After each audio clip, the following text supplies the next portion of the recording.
皆さんこんにちは。日本語ジャムの綾乃です。今日も聞いてくれてありがとうございます。このチャンネルでは日本語を勉強している中級者から上級者の方に向けて自然な日本語で話しています。ぜひリスニングやシャドーイングの練習に使ってください。さて今日は日本の満員電車について話したいと思います。私は日本がとっても大好きなんですね。海外も好きなんですけど、やっぱり日本は綺麗というか自然もあるし食べ物も美味しいし、日本で生まれ育っているのでやっぱり落ち着くんですよね。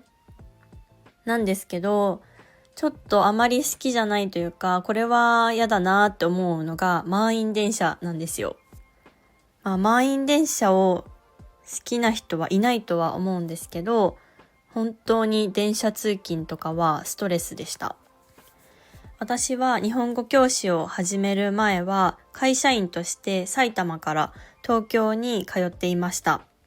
リモートワークも週に2、3回できる会社だったので、実際にオフィスに行っていたのは週に2回か3回ぐらいだったんですけど、それでもやっぱり電車は苦手でしたね。フレックスタイム制もあったので、一番混んでいるラッシュアワーに乗ることは少なかったんですけど、一度人身事故が起きて電車が遅れていた時に、すんごく電車が混んでいた時があって、その時のことが忘れられないので今日話したいと思います。私は普通の時は手すりに捕まって、隣の人とも少し間は空いているような状態で乗ることが多いです。ただ電車の中って不思議で、普段日本人ってあまり挨拶の代わりにハグをしたりとかはしないんですね。だけど電車に乗るときは混んでいるので仕方がなく隣の人と体が当たった状態で乗ることになります。その空間はとても気まずいので、なるべく目を合わせないようにしています。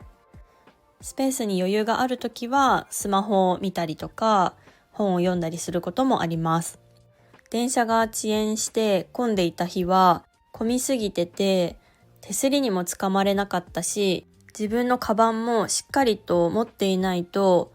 人に流されていってしまいそうなぐらい混んでいました。そして手すりにつかまれなかったので、電車が揺れると人も一緒に揺れて、隣の人とか目の前にいる人の体重が自分にのしかかってくるんですね。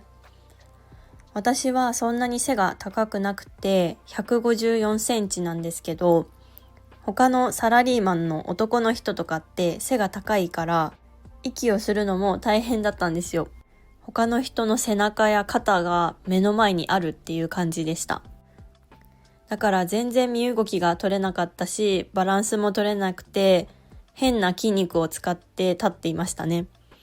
でも次の駅に着いても降りる人は少なくて乗る人がさらに増えたので、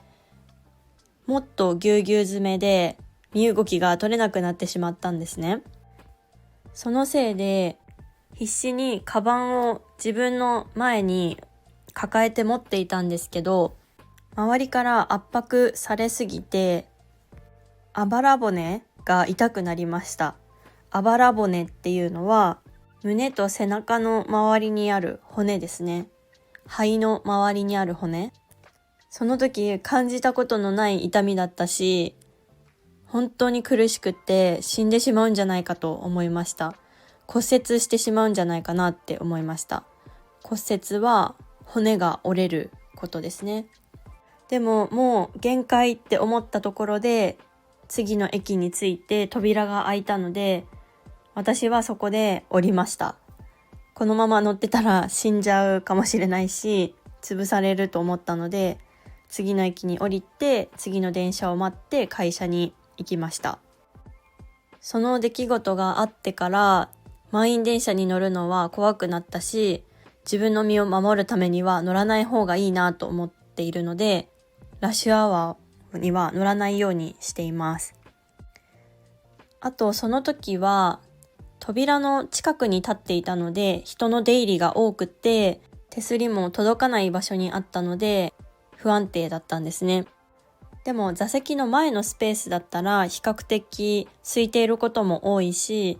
手すりもあるので、電車に乗るときは必ずそっちの方に座ったり立つようにしています。私にとっては扉の前は危険ゾーンだと思っています。今はオンラインで日本語教師をやっているので、通勤する必要がなくなりました。その分、電車に乗る機会も少なくなったので、快適に暮らしています。私の中ではこんなに電車が混んでいるのは日本だけなのかなって思っていたんですけど、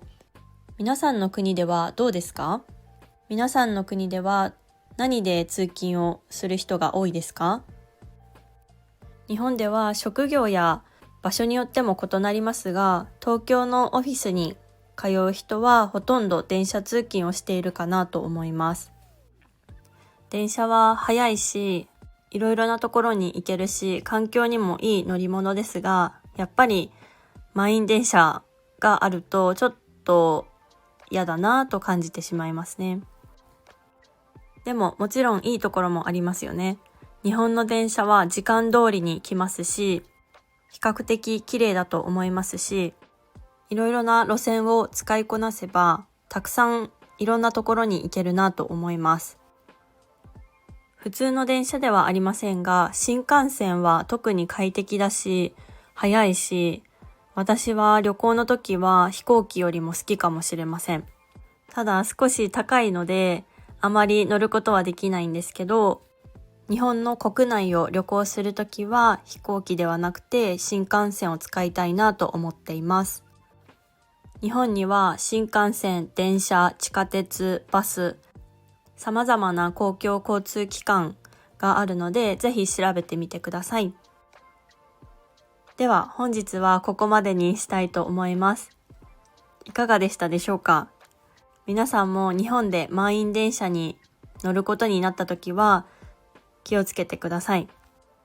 また私はインスタグラムで日常生活で使える単語を毎日投稿しています。ぜひ気になる人はフォローしてください。それではまた次回のエピソードでお会いしましょう。じゃあね、バイバーイ。